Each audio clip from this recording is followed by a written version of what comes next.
লোহাৰ বস্তু বাহানি যিমান বাকচ সোণ ৰূপ চব বাকচত ভৰাই নাওলৈ গুচি গ'লে সেইবিলাক ইয়াতে থ'লে আচ্ছা তাৰপাছত কিছুদিন যোৱাৰ পাছত গোটেইগাঁৱৰ মানুহে খবৰ পাই পেলাই হাতী আনি পেলাই বাকচ যেতিয়া শিকলি খুলি বাকচ উলিয়ালে আহিলে গাঁৱত একে চোচে টানি লৈ গুচি গ'ল গৰাকী লাগি আছে হাতীও মৰি গ'ল আমাৰ আইতাহঁতে কৈছিল বৰ মাঠে কৈছে পঠিয়াই জৰি আপোনাৰ এইটো বৰচলা পথাৰ 65 চনতো বানপানী হ'ল তাৰপাছত 88 চনত বানপানী একদম শেষ কৰি দিলে।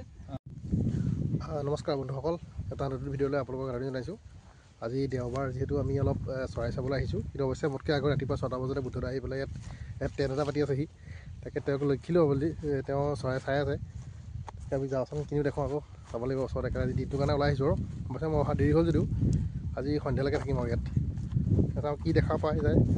কিন্তু গোটেই জেগাটোত মানে গোটেই বহুত বনৰীয়া পক্ষী এতিয়া বৰ্তমান গোটেই হাঁহে ভৰপূৰ হৈ আছে ৰঙালা বিল। তাকে যাওঁ এটা ধুনীয়া জেগাত এটা বহি আছে, দেখাম মই আপোনালোকক, চাই লাগিব ভিডিঅ'টো।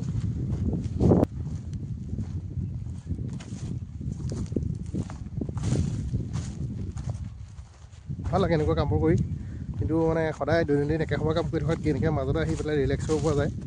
আৰু চৰাই এতিয়া যিটো পূৰা ভৰপক আৰু এতিয়া গোটেইখন চৰাই তেনেকুৱা পৰিৱেশো ভাল লাগে।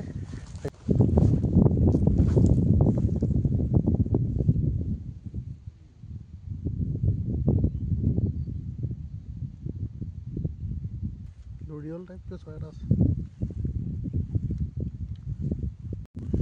মই য'ত খোজকাঢ়ি আছোঁ এই ফিল্ডখনত বহুত সৰু সৰু চৰাই আছে, মানে অসংখ্য সৰু সৰু চৰাই আছে। ভালকৈ চালেহে গম পোৱা যাব কিনো আছে। মই দেখুৱাম ৰ'ব বুদ্ধদা ক'ত বহি আছে। কিন্তু আৰামত বহি আছে, ধুনীয়া জেগা এটাত ৰ'ব গৈ আছোঁ।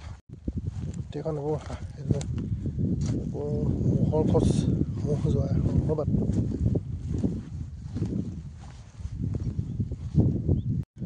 এয়া বুদ্ধদা বৰ আৰামত বহি আছে মানুহজন।